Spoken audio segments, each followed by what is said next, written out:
It's Sports Saturday. Y'all know what it is. The Man Cave Sports Podcast. I'm your cool comic collective host, Jae Jones. Y'all know how I get down. Let's go. Drawing the keys on this shit now.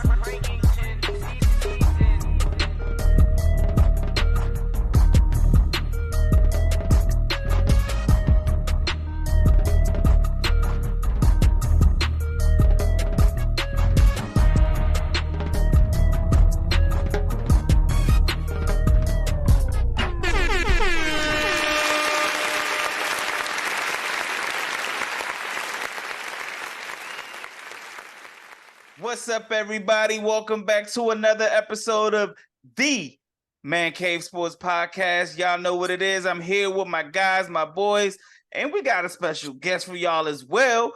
We down one. G Bunny is not here with us, but I got Mike T with us. Got Wildcard Mar with us. Fellas, how y'all feeling, man? How's everything? Hey, man, you already know, man. All right. Did the energy just leave, Mike? Like, come on, man. I know you're feeling good. You with your boys. You with Coach. I know you feel. I'm feeling good. Oh, I'm good. That's what I meant. That's why I said whatever he said. Man. He was over there throwing gang signs looking like Ja. Oh, man. Whoa. Hey, hands free. No blicky over here. I'm good. Oh, man. All at you. How you doing, Jay? I'm doing good, man. I'm feeling great. Can't complain, man. All is well. And like I said, man, we got a special guest with us here. Let me see if I can get this right. He comes from Silver Spring, Maryland. He graduated from BCC High School. He put up 3,969 yards and 51 touchdowns while he was there. First team, all county, all Gazette, all league, named the Washington Post all Metro team. He ain't stopped there because then he went to Wilkes College. He put up 5,423 yards and 73 touchdowns while he was there.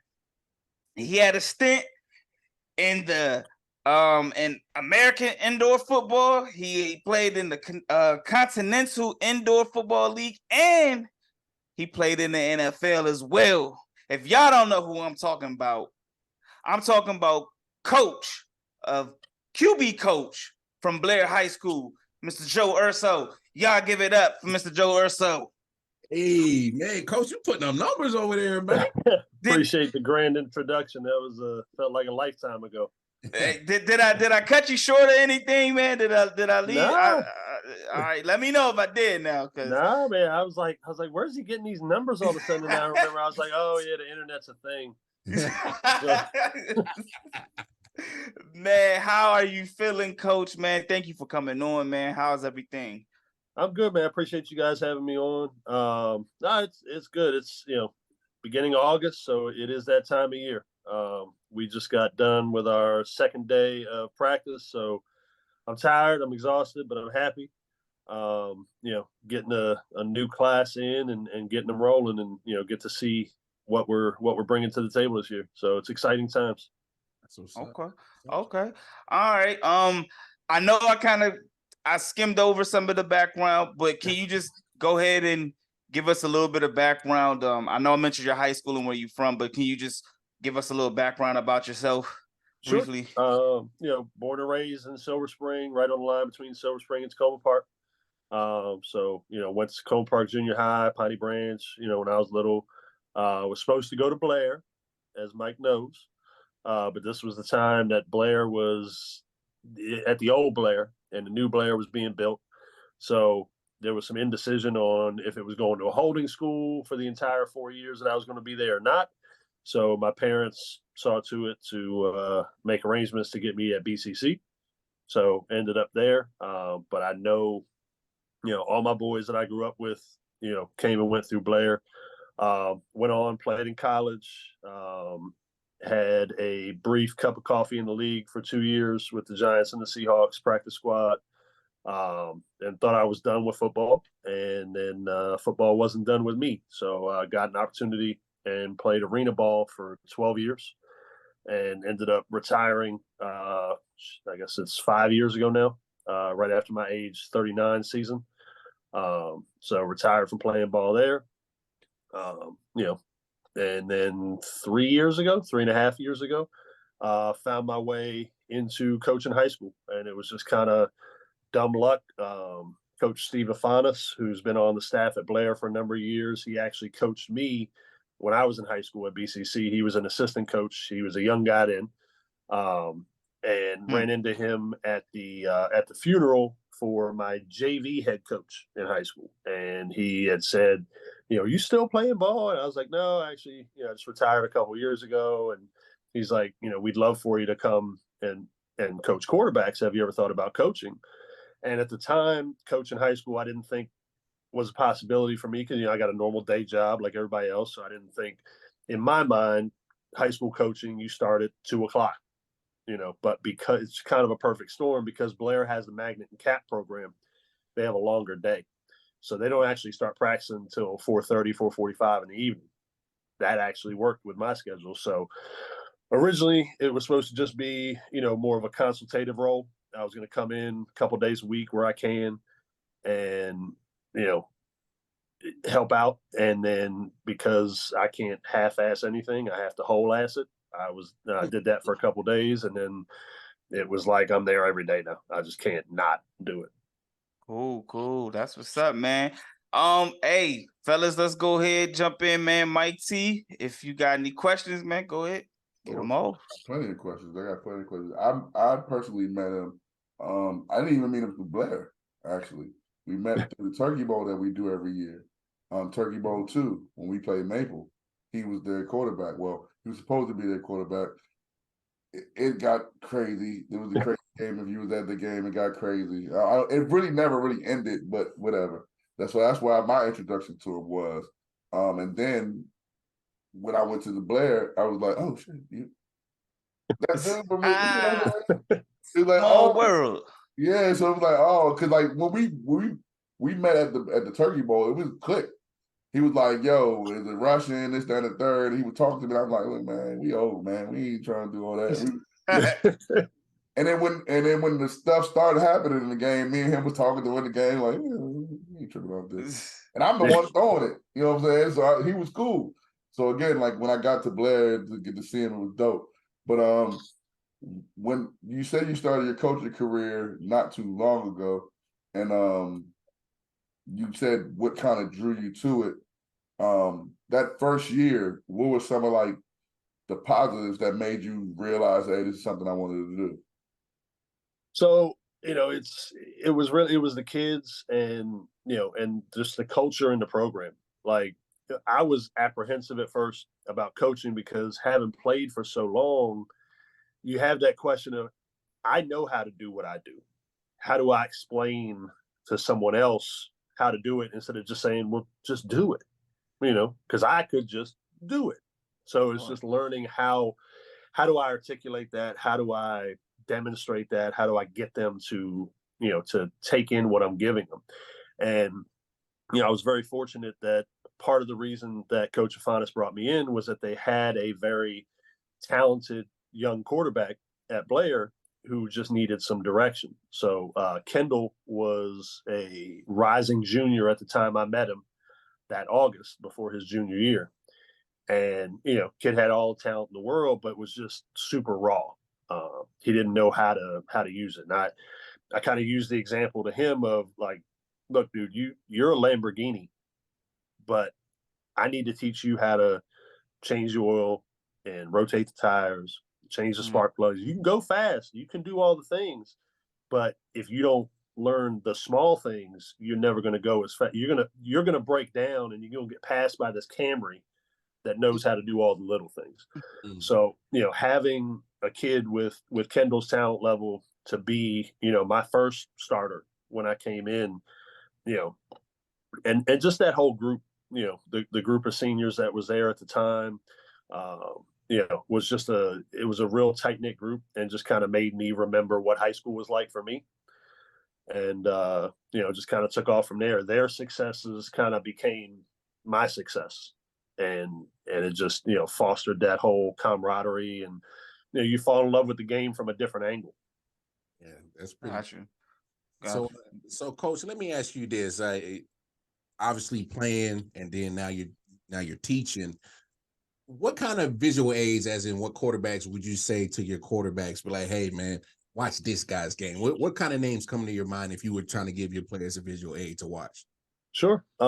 Guys like like Justin Herbert, I love his game. Josh Allen, I love his game. And I love Mahomes too. But if I start telling my kids to watch Mahomes, they're going to start throwing no-look passes and try to do all. I'm trying to give them guys that right, got guys that operate within the pocket and and do the right thing. Like your Joe Burrows of the world. Um, guys like that. Mahomes is a fantastic talent, but to a high school kid, if I start telling him pattern his game after that, it's going to make my job harder because they can't do those things yet. Nah, True. Go ahead, Jay. No, I was just gonna say, can you explain to people what a quarterback coach is? Like, what do you work on? Like when you said you had to fine tune Kendall to make sure that he was lived up to his expectations. Sure. So, it varies depending on the ability level of the kid and how young they are, but it can range everything from showing them the basics of how to throw a football to, the footwork. And then you get to the, the more advanced stuff. Okay. How are we reading defenses? What are we doing with our eyes? Are we, when we break the huddle, what's the first thing we're looking at on defense? Because, you guys see it on TV all the time. Quarterback will break the huddle and he'll start doing this. And my high school kids will come out and they'll start doing this. I'm like, okay, what did you look at? And they're like, what are you talking about? I'm like, well, you're looking your head from side to side. What are you looking at? They have no idea what they're looking at. So it's starting to tell them, okay, recognize where's the safety. Is it one high? Is it too high? Then we're looking at the corners. How far off are they? What's their leverage? Are they inside shade? Are they outside shade? Now we're counting the box. Is it a favorable box to run? Is it a favorable box to pass? Are there any pressure indicators from linebackers? Now I go into stuff of I know where I want to go with the ball. So now I got to use my eyes, use my body to influence somebody that could potentially mess that up. So if I know I want to hit this seam down the right side, as soon as I get the ball in my hands, my eyes are looking or my body's looking left. My eyes are peeking back this way to make sure that safety is coming with my body, and now I can go back and hit it. So it's just the little nuances, the stuff that really has nothing to do with throwing the ball and everything to do with everything else. Okay, cool. Earlier you said, Coach, that you really wasn't. You was kind of apprehensive about coaching, and obviously where you are now in your career, and you definitely thoroughly enjoy it. Sure. Where's the end game? Do you see yourself coaching your own squad one day? I haven't thought that far ahead. At this point, I'm just enjoying it. I love, coaching quarterbacks, and I've got my own kind of little side thing that I created this year, Dime U quarterback training. So that's a thing I run in the off season. We have a 7-on-7 team associated with that. So that lets me, kind of let my creativity flow. Coach Nossoff has been great about accepting a lot of my influence on the offense and taking some of my ideas into account. He is the OC for the varsity, but there's countless times a game he'll ask me and even some of the other coaches, hey, what do you got for this play? And I'll give him something. More often than not, if I give him something, he'll roll with it. Coaching quarterbacks, being an OC, it would be very enjoyable. Being a head coach at the high school level is a lot of work, man. It's a lot of work. I had a brief and just the briefest taste of it a few weeks ago because Coach Sam had his baby. So he was out for a couple of days, and I had to, thank God, she's home. His daughter's home safe, and all that beautiful little girl. But I had just the briefest of taste of having to run practice, a lot of practice. And I was like, God, it is a lot of stuff. And that's not, and that's just the tip of the iceberg of what a head coach in high school actually does. Down the road, it depends on, my normal everyday, my 9 to 5, if that were to allow me the freedom with which to do it, I would consider it. But, right now I'm very happy with where I am. No doubt. You mentioned Dom. You mentioned Dom U. I wanted to speak about that because I think that's pretty dope that you know what I'm saying, you did that. Tell us more about Dom U. Is it like, is it stationed somewhere? Is it like what? Because I know about it, but you know, we're trying to get the masses to know about it as well. Sure. Yeah, no, I appreciate it. So Dime U was kind of a brainchild of something I had a few years ago. Actually, a couple years before I retired, was I knew my time of playing was coming to an end just because the physical toll it put on my body, but I knew I didn't want to necessarily be done with the game. So I had thought, you know, maybe I can help with just the quarterback position, not necessarily in a team concept, but just, you know, counseling young quarterbacks. And then it obviously grew the more I coached and learned more. But yeah, so it's a quarterback coach, you know, quarterback training. I've got two groups. I've got a youth group that goes from 9 years old up to 8th grade. And then I've got what I call my high school plus group, which is everything from a freshman to high school up through college. And during the wintertime, we have an indoor spot that we use, Capital Sportsplex over in Greenbelt. So we're able to be indoors. That's an 8-week session. And we have another 8-week session in the spring, and then another group of drop-in sessions I do over the summer. You know, so it works out to basically encompass the entire off season. And then one thing I was planning for year 2, because year 1 was just this past year, I was planning for year 2 to do a 7-on-7, because that is the popular thing with the kids right now in the spring, to do that battle pylon circuit with all the travel and all that. But I had so many kids coming to me during the winter session saying, hey, I want to, you're going to do 7-on-7, you're going to do 7-on-7. So I said, okay, let me hold a tryout, see what happens. Held a tryout, had 42 kids show up to the tryout from 14 different high schools across the area. Wow. And I was like, okay, well, how can we not do this now? So I assembled a coaching staff. Coach Kevin Kofi, who is one of our defensive backs coach at Blair, handled our defense. Coach Troy Nelson, who's our receivers coach at Blair, handled the receivers, and I handled the offense. Coach Baker also helped. He's our D-line and linebackers over at Blair, so he helped out with the linebackers. And we put together a team, had a roster of 20, and we competed our butts off, man. At first, I was a little nervous, because we had a bunch of guys that were a new team. And, with the 7-on-7 circuit, I don't know how well you guys know it, but there's a lot of teams that have been out there for a lot of years. Yeah, and they've got pipelines, kids coming from DeMatha, kids coming from Good Counsel, and they create these monster teams that go and compete. And the first couple tournaments, we were always competitive, but, we were, we'd win 2, we'd win 3, we'd win 1. We kind of arrived at the Cam Newton tournament. So Cam Newton had a tournament here in D.C., right down on the National Mall. And Cam Newton's team was ranked number 2 in the country. So they attract a lot of people. Mm-hmm. So we go through the first day of playing. We get to the second round of the playoffs, and it pulls up. We have to play Cam Newton's team. Mm. So all our kids are like, oh, we're going to lose. So I'm just talking to them like, hey, anything can happen, man. All the pressure's on them. There's no of the 3,000 people out here, nobody expects us to win but us. 30 minutes later, Cam Newton's team was going home from his own tournament. Wow. So we took out the number 2 team in the country out of his own tournament. So that was definitely the high point, and it kind of put Dime U on the map. So once that happened on a Sunday, by that Tuesday, I had 60 kids in my inbox trying to join the team. Wow. So that's big. That's what's up, man. Definitely. Now, let me ask you this, Coach. What age should young athletes start taking quarterbacking serious? Like, is there a certain age limit or that you believe, or? There's not really a limit. It's going to be hard to take it seriously before like the age of 8 or 9. Just because, the 6-7-year-old team is just a bunch of bobblehead kids running around and not really, there's no real structure. It's hard to have structure at that age. Right. But the youngest I've got at Dime U is 9. So I would say then would be the earliest, but if you get a late start, that's okay too, just because, it's not like how it was when we were coming up. Like we were talking about this at Blair the other day, when I was coming into high school, 80% of the kids that were freshmen had played football before they got to high school. 20% hadn't. Now it's the exact opposite. Now, if we get 5 or 6 kids in a freshman class who have played before, we're like, praise Jesus, you know. Wow.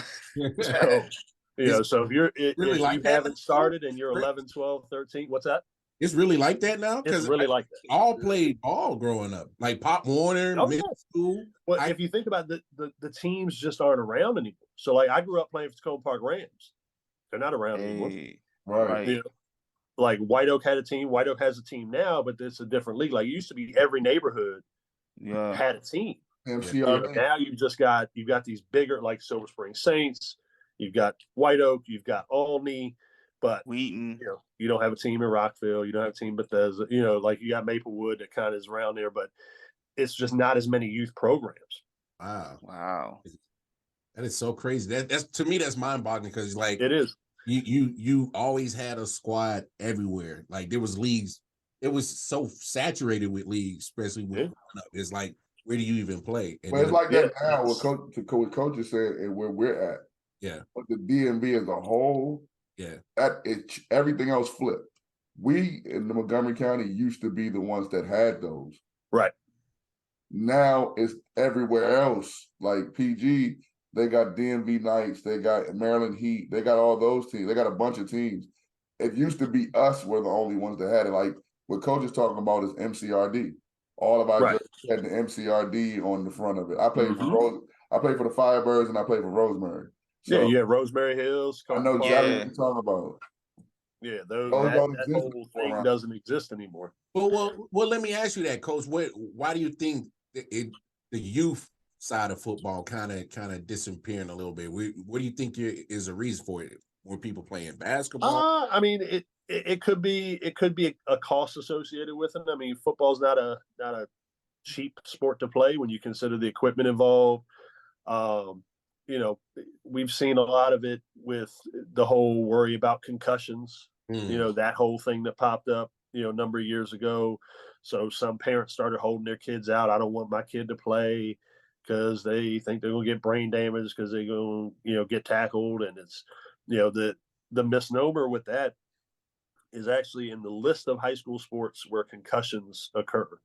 I think high school or football was like 4th or 5th on the list. Girls soccer had the most concussions in all high school sports, but you don't hear anybody talk about that. It's always associated with football. I did read that too. I read that as well. I read that. So that's a big misconception that football's, well, obviously we all play ball. There's risk to playing football, but like you said, when the ladies are out there when they playing soccer, there's no headgear. And you see them, if you watch soccer, these ladies are getting after it. And concussion is to me is I can understand why it's more prevalent, but like you said, it's the that media person. Hey, says this. Hey, football is dangerous, and then you get enough people to hey, football is dangerous, and then next you got a whole media storm perception about it. Yeah. Oh yeah, for sure. And you get I mean, let's be honest, Montgomery County, is a very affluent county in terms of not just Maryland, but the country. And you get in a very affluent county like that, you're going to get a lot of parents that are going to get real protective over their kids, and they hear that a concussion's a possibility and they don't want them around it, which do what you do to protect your children. I totally support that. And I would never tell anyone what to do with their kids. But it's just when you really look at the numbers, it is a misconception. Football is not putting you at any more risk than anything else. And Coach's point, real quick, Jay. One thing he did mention was the price of playing. Them leagues that we played in back in the day were $50, right? Because the county it's another political reason to it as well. Because all sports in Montgomery County are down. You know what I'm saying? Like he said, the Tacoma Park Rams, that wasn't just a football team. They had a basketball program as well. Oh, yeah. We had it was a whole athletic program. Baseball, all that. Yep. They have none of that no more. So I remember. Football costs a lot now. Like our helmets, like I said, you pay your $50. You get your helmet at the beginning of the year. You get your shoulder pads, you get your pants and all that stuff. And then by the end of the year, you give it back. Mm-hmm. And then the next year you pay $50. Well, now these helmets is costing $300. You know what I'm saying? They costing way more. The county don't see that it's worth it. Like even with the college that I work at, we used to have a football program. We don't have a football program anymore. I remember that. Yeah. No, I mean, money's had a lot to do with it. I mean, even the cost of uniforms is astronomical. These days. And the travel, because like it's not neighborhood to neighborhood anymore. Like when we played with coach, and I know exactly what coach is talking about. The most I traveled probably was when I played for the Firebirds. We played Tacoma Park. So for us, that's about Tacoma Park to Gaithersburg, maybe 30 minutes. Right. You know, or you go over to MLK and play a game up there, right. Now it's these kids are really traveling. Oh, yeah. 7-on-7s.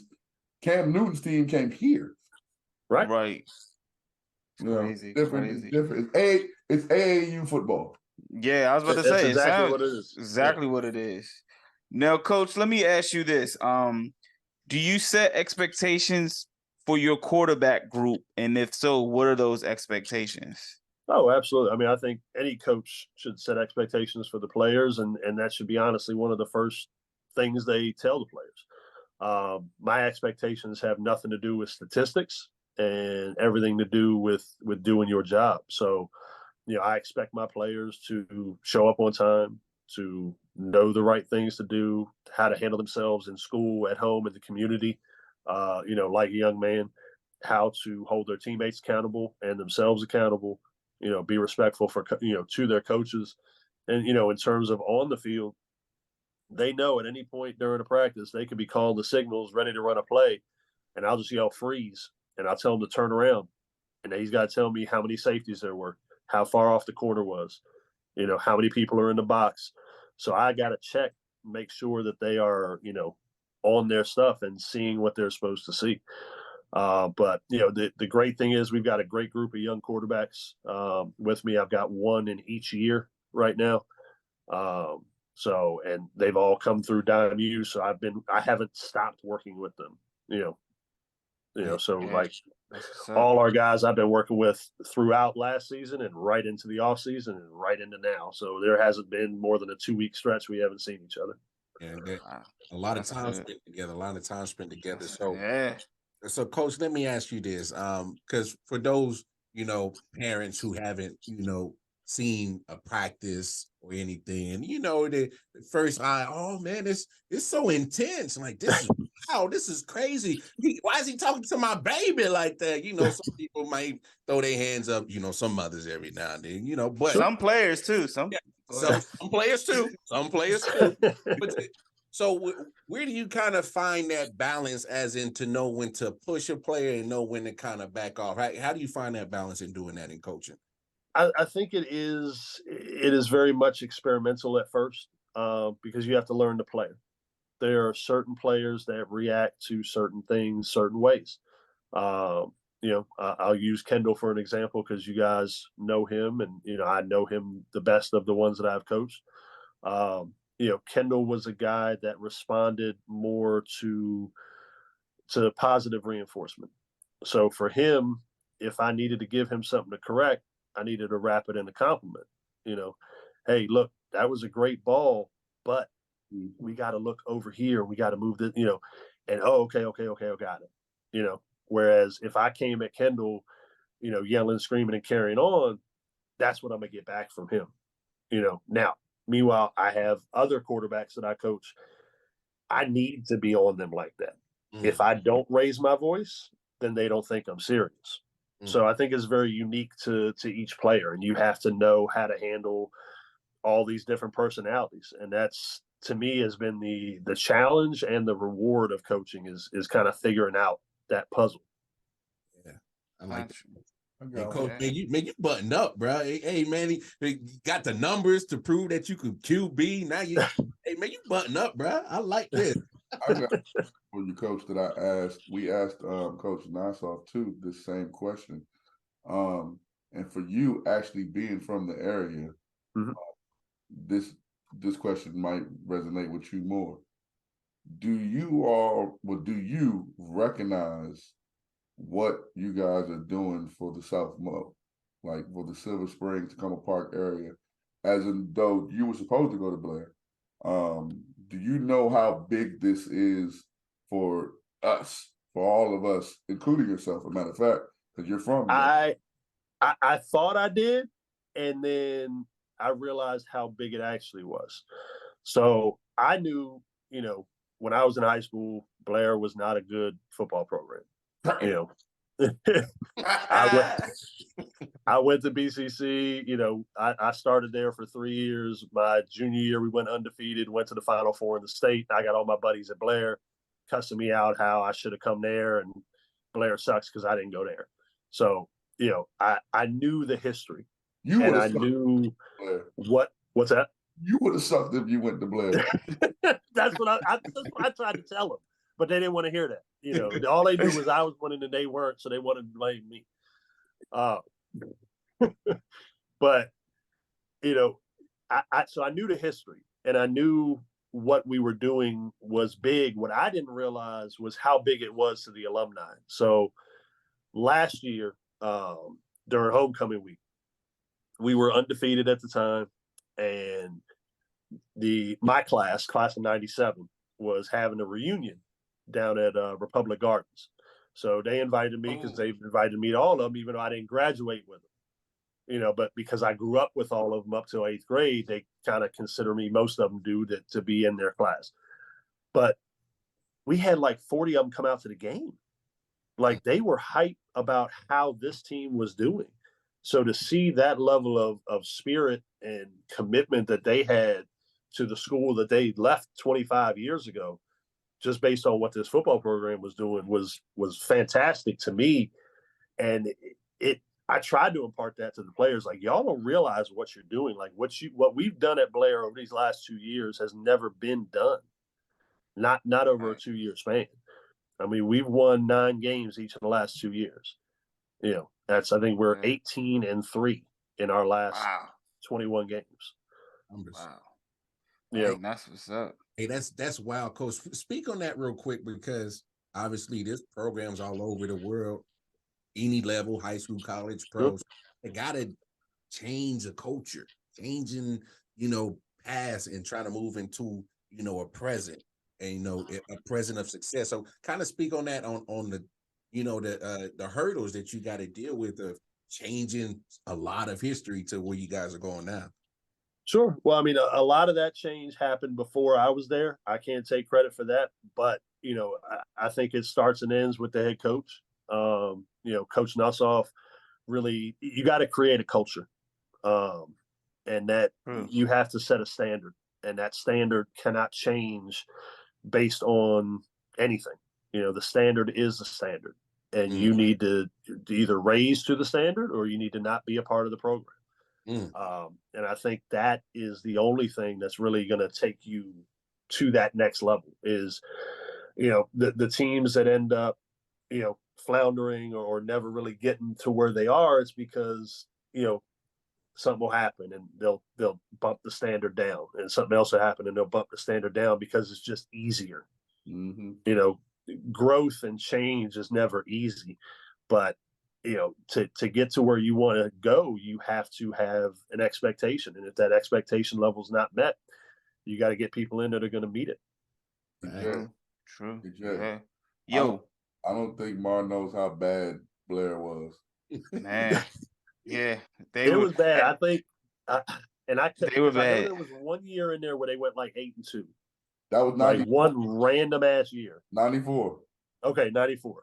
Right. So, but I think the 3 or 4 years that followed that was like 0-10, 1-9, 0-10. No. 2-8. The 15 years that. Well, I knew that prior. Yes. Yeah, I'm not even sizing it. They went 9. Listen, they were up until that point. Coach Seals, that went to Blair. He was the last good years they had, like back when he was there. From when he left, every year was either 1-9 or 0-10 until 94 to 94. They went 8-2 in 94, but they didn't beat Springbrook, and Springbrook beat them for the tiebreaker, so they didn't even make it to the playoffs. Oh yeah, because the playoffs then were different. So yeah, and it was the same. Like when I was in high school, because I started at BCC for the 94, 95, and 96 seasons, because I graduated spring of 97. Now everybody makes the playoffs. Doesn't matter if you're 0-9 or 9-0. Everybody makes playoffs. Back then, you could go undefeated and still not make the playoffs if your point differential wasn't enough. Right. Wow. Because they only took the top 8. Yeah. In the entire 4A, the top 8 and all the 3A, top 8 in the 2A, and top 8 in the 1A, and that's it. That's wow. In the that's state. one season, 8-2. They didn't even make it to the playoffs, so that season don't even get celebrated for real. Yeah. Wow. Like my junior year, we went undefeated at BCC. We went 10-0, but if we didn't beat the brakes off, who was it? RM, I think was our last regular season game. We weren't going to have the point differential enough to make playoffs. That's crazy. So we did it, but still, I mean, we could have theoretically been undefeated and not made it to the playoffs. But Mark, that goes back to what we were telling you about Montgomery County earlier. What he's talking about is the whole state. Right. This is the state. Yeah. The state. Now, I'm hip to it. I'm just to saying. Get out of our county, you had to go undefeated and whoop Bamas. Yeah. Mm-hmm. Back then, Montgomery County. Listen, I posted it on Facebook. I saw that. We run Maryland. Period. But when the years he was talking about back then, man, listen. You had Seneca, you had Damascus, you had Sherwood, you had Gaithersburg, you had Springbrook for that 94 season, you had BCC, you had Paint Branch coming up. That's when Paint Branch really started coming up. Churchill was even up there for a couple of years. Who? Churchill? Churchill. They had a good couple of years. Whitman had a good couple of years during that time period. Blair never had good years. But everyone else in the county had good years. So, it was like, when we live at back then, it was like. Oh, so y'all was the Smeagol of the county. But we just won this year. Back in the days, y'all was the Smeagol of the county. They all look at you. Look at that. No. We were the homecoming. My senior year, his school he went to, BCC. My senior year, it was their first year in the what's it called? When you go, what's the school called, Coach? That when the school is being built. Oh, the Holden School. The Holden School. It was their first year at the Holden School at Northwood. We played them. The first game of the season, that was their homecoming. Wow. Every game we played, away game that we played that whole year was the homecoming. Springbrook played 5 homecoming games. Hey, you got to win on homecoming. Hey, get Blair, get him. Yeah, I remember them teams too, man. I remember them Blair teams. I didn't go to Blair. I actually coached kind of like you. I went to Tacoma, and then I was supposed to go to the new Blair, and then I ended up going to Einstein.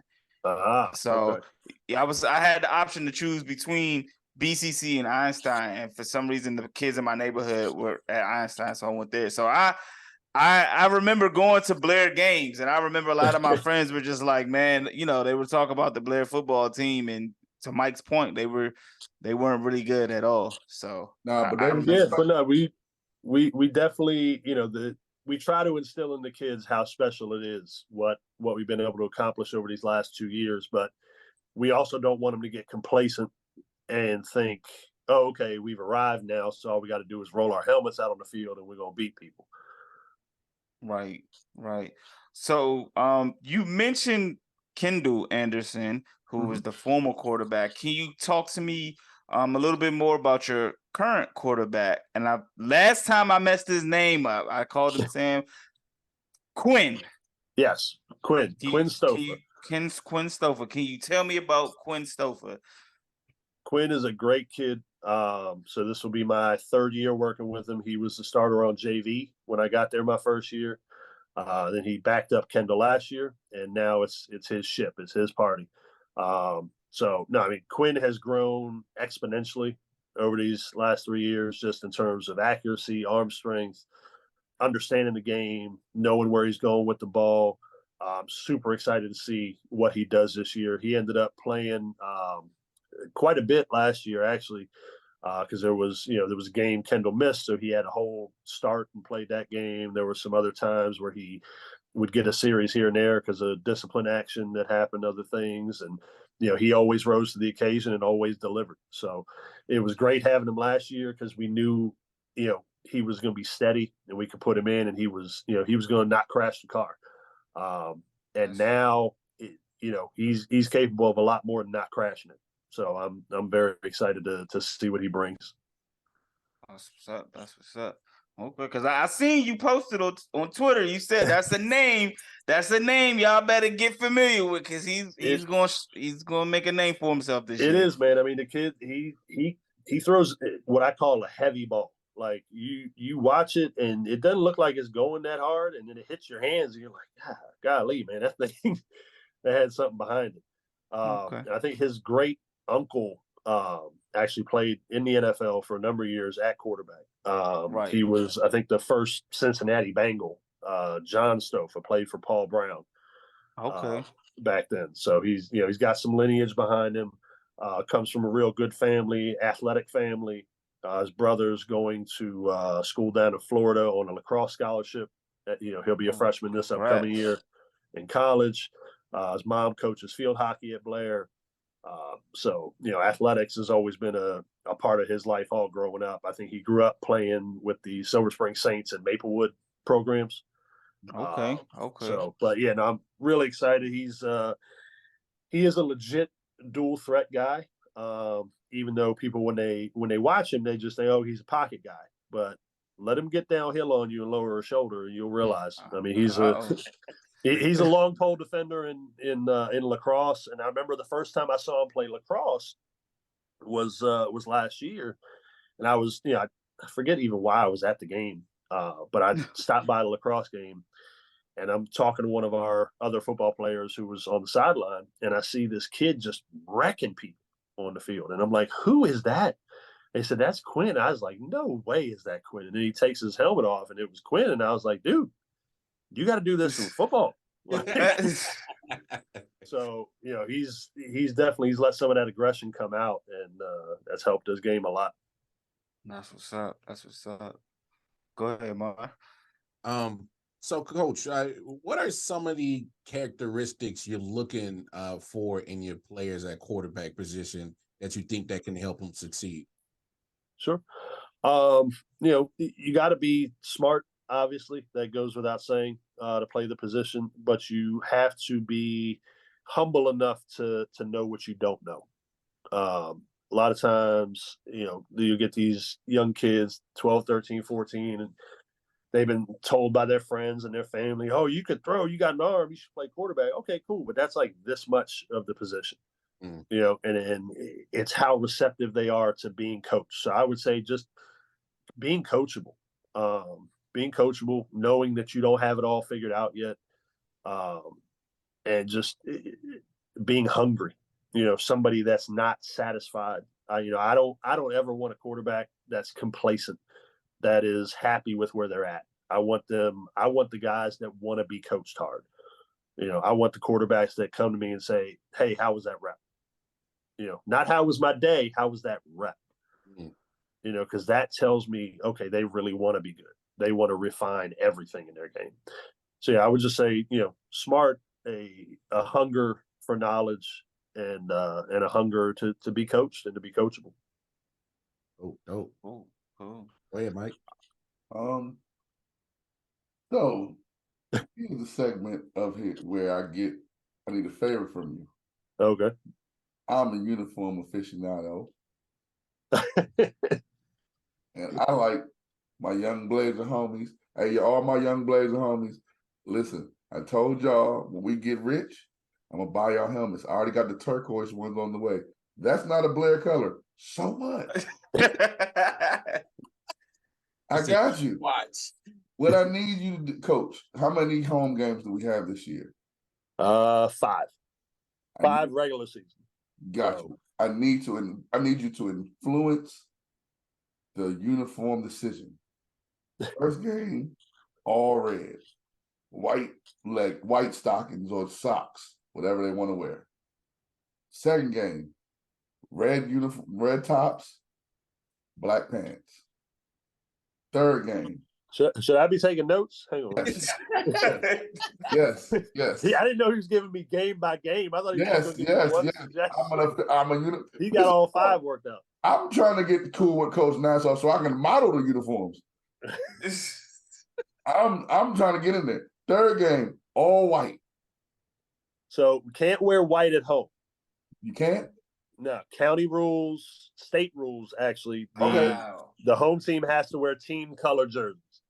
Just because I knew you was going to say that, black with white pants, black socks. Not my man had the alternative though. Fourth game.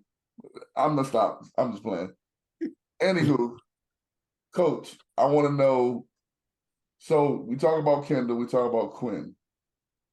I want to talk a little bit more about Quinn, because I'm gonna be there this year. James probably a couple times this year as well.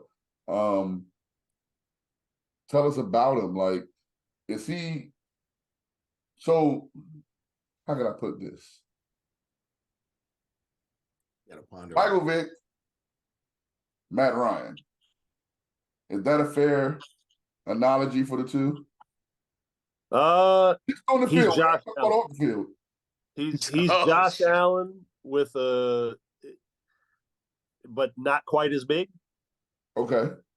You know, he's about 6 foot right now. He's about 6 foot, probably creeping on 190 pounds. But he's, he can make every throw on the field. Super accurate, super smart. And he will hurt you with his legs if you fall asleep. He's not Kendall level fast, but he ain't slow. Right. And he will definitely hurt you with his legs if you think, okay, this is just going to be a pocket guy. I've had a lot of people ask me over the course of this past offseason, what's the offense going to be like now that you don't have, the Kendalls, the Jamals, the Avens, the Cams, all the guys we graduated last year? And my answer has always been the same. We will probably have less 1 or 2 play touchdown drives, but we'll also have less 3 and outs. And that's not a shot at any of those guys. It's just understanding what we have. Last year, we had a group of players that they wanted to risk it. Kendall wanted to push the ball down the field as often as he could. And a lot of times that worked out in some spectacular touchdown drives or touchdown plays. And then there were some times where he wanted to push the ball down the field and it was 3rd and 3. And we just want to get the first down. And I'm not mad at him for it. That was his game, and I get it. But I think this year's group, not just Quinn, but the group that we have around him is going to be more of a, understand what we have to do to control the ball. You're going to get me 5 on 3rd and 3. Okay, cool. Now we'll take a shot on 2nd and 7. I'll give you your shot play. Get me the first down, give me the boring speed out, complete that. And then, then we'll take the shot. Okay. All right. Speaking of offense, Coach, G Money, who's not here with us at the moment, he plays quarterback. He's played quarterback. He wanted me to ask you, what offense do you prefer? Do you prefer the spread offense where you just, drop back and sling the rock, or the motion or misdirection offense for QBs? I'm going to say it'll probably piss him off. A combination of the two. I like being multiple on offense. I like, never letting the defense know what's coming. So while Coach Nossoff is the OC for the varsity, and I, kind of play an assistant-ish OC role there, I am the OC on JV. And I use everything from our 4 and 5 wide receiver spread or sets to we'll go double tight end sometimes, all within the same series. I think it just depends on what your personnel is. I mean, me as a quarterback, I played arena football, so I want to throw that thing every time. That's just me. I'm running it just to throw you off balance. But I think in the outdoor game, or the big field, as us arena guys call it, you have to have, you got to have balance. Hey, real quick, Coach, the arena game to NFL game, obviously we understand the physical differences, but kind of explain the difference in how you play the game and the certain things that differ from each one or another. Yeah, no, the arena game is fast, man. I mean, people talk about how fast the NFL is. Arena football is faster. Wow. We had guys when I was playing arena that were cut from NFL rosters, and they would come try to catch on with arena, and some of them did, and the other ones it moved too quick. It just depends on the position that you play and how versatile you are. But yeah, it's really fast. There's no out of bounds. So and the wall is undefeated. I'll tell you that much. I seen some of them hits too. Yeah, that's definitely undefeated. The wall is undefeated. It's real quick. And the more positions you can play, the better. Because in arena football, they cap the rosters at 21 guys. So you got to be able to, unless you're a quarterback or a kicker, you got to be able to play DB and receiver, play running back and linebacker, play O-line and D-line. The more things you can do, the more valuable you are, the more often you're going to make a roster. Nice. Wow. Well, I wanted to keep that on that theme with arena football. I wanted to ask you this because as being an arena football league vet, why do you think that it hasn't caught on more? Well, it's actually coming back now. So the AFL just announced that they are coming back. So as a guy that played it for so long, that's exciting to me. And I've thought about this often. I think the answer to your question is they tried to go after big markets. So if you look at arena football, it has flourished in smaller market cities where they don't have everything else competing for people's entertainment dollar in the spring and summer. You look at teams like the Iowa Barnstormers. Yeah. They have a following like you wouldn't believe because there's nothing else out there.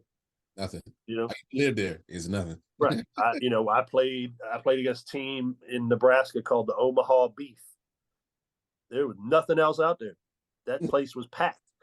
But then we go and play in LA and you'd be playing in front of 2,000 people, not 20,000, because there's so many other things to do in those areas.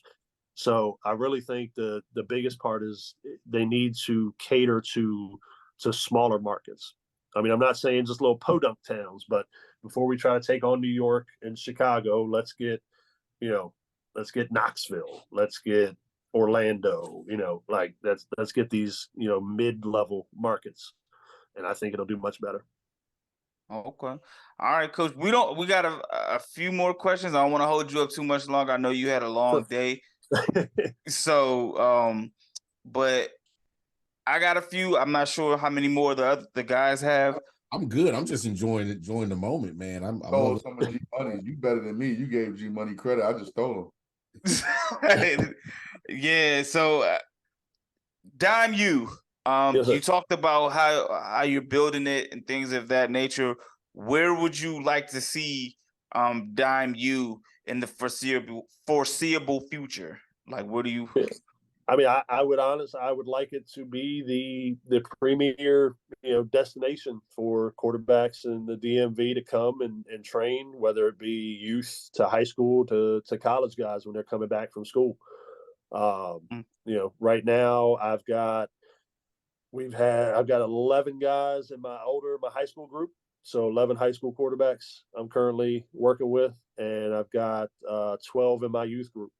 So, okay. And all throughout Silver Spring Saints, Aldie, White Oak, and then with the high schools, I've got, Quincy Orchard, my nephew's obviously there, Blair, had a quarterback from Sherwood, from Paint Branch, Northwest. So, we've had them all. So I just want to see that continue to grow. And I want, ideally I would like, to be a spot where these guys, when they're done with high school, they continue to come back and work with me and work with the younger guys when they're in college, to kind of give their way of giving back. Okay. All right. And the last question I have for you is, throughout your journey in football, what advice do you give younger athletes that feel like they have to go just like the traditional route? Like if they got to go to a D1 or a big school to be able to feel like they make it. Like, what advice would you give those players coming up? I mean, it would just be, if you're good enough and you're doing the right things, odds are people are going to find you. And, I played Division III football in college, and I ended up, God willing, had the career that I had, and, if you're willing to not give up on your dream, put in the work, put in the effort, and don't let anybody outwork you, you'll have just as much of an opportunity as anybody else. Cool. I love it, man. Fellas, I just got one more. Go ahead, Mike. Because he just brought him up. I didn't have any more. I was going to let you end it, but you mentioned your nephew. Yep. How nerve-wracking is that going to be when you guys clash? It'll be interesting. So obviously I've known Nino his entire life. It's my sister's son. Shout out to Trina and Nino. Trina's my sister. I've worked with Nino at playing quarterback since he was about 6 years old. So him and my son, who my son is 20. They're kind of the beta testers for Dime U. They were the first quarterbacks I ever trained before Dime U was even a thing.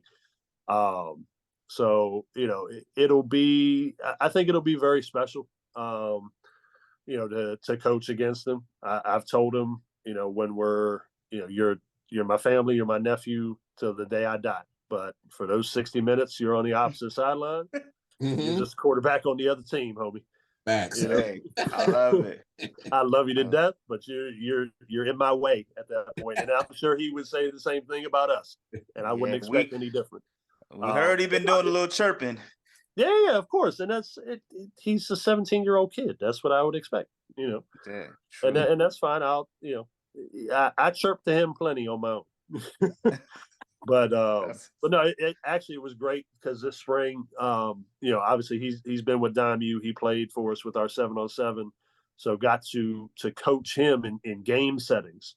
Was nice. I had him and Quinn, my quarterback at Blair, and then also Kirby Matson, who's the quarterback at Blake. Had all three of them with Dime U 7-on-7. So I was able to work with them, and it was special to work with Nino. And be able to coach him in game settings. So, yeah, it'll be fun. Week 5, he doesn't let me forget it. Every time I talk to him on the phone, he's like, week 5. So, and it's special for him in a way because before my sister moved, he grew up in Scoville Park as well. So he knows all the kids that are at Blair. Okay, so it's like a homecoming, kind of, sort of. Okay. I hope not. All right. So it'll be fun, man. It'll be fun. It'll be a good time. They have a great program. I wish him nothing but the best. Until when they're playing us. So I know that's right. We're gonna go ahead and we're gonna end it on that note right there, Coach. Before we leave, can you let them know where they can find you at social media and sure, and tell them Dime U all the information on that as well? Yep. So Instagram for me is joe.urso. That's URSO 10. It's Dime U quarterback training on Instagram, Dime U quarterback training on Twitter as well. And then the website for Dime U is dimeuqb.com. Emails dimeuqb@gmail. So y'all can hit me anywhere you need. Got you. Mark, go ahead, man. Give them your socials, man. Let them know where they can find you at. So if you can't find me here, 613 Faye Productions, KC Wildcard Mar on the Twitter. I still call it Twitter. RW Sports Network. But hey, I love this, man. I love doing interviews. Coach, man, you've been awesome, man, for real. I appreciate you. Thank you. Appreciate you having me. Mike T. Let them know where they can find you at. Twitter, G Money Sucks 304. Everybody loves Mike T on Instagram, Michael Turner on Facebook, also on the 613 platforms, Apple, Google, Spotify, and YouTube. You can find us and a group. I probably might be out of Halfway House by the time this airs. So you can find me in the groups, but I don't know if I'm gonna be there or not. All right, well, y'all gotta find him, see in a few days where he gonna be at. Me, on the other hand, Jae Jones on all 4 social media platforms: Twitter, Facebook, IG. and TikTok. Collectively, you can find us at 613 Faye Productions on YouTube, Apple, Spotify. Make sure y'all like, share, subscribe, and drop a comment. We gotta again thank our special guest Joe Urso for coming on and answering our questions and dropping gems, dropping dimes, as he did. G Money would tell y'all this: if y'all want to play fantasy football, make sure y'all send an email to 613Faye, FAYE @gmail.com. Make sure y'all hit us up. Give us a reason why y'all should be in our fantasy football league. Spots are limited and serious players only. Mar, you got a league as well? Yeah, I got the football pick'em league. So hey man, tap on over to RW Sports Network on YouTube. I got the video up there for you guys to check it out and get the directions.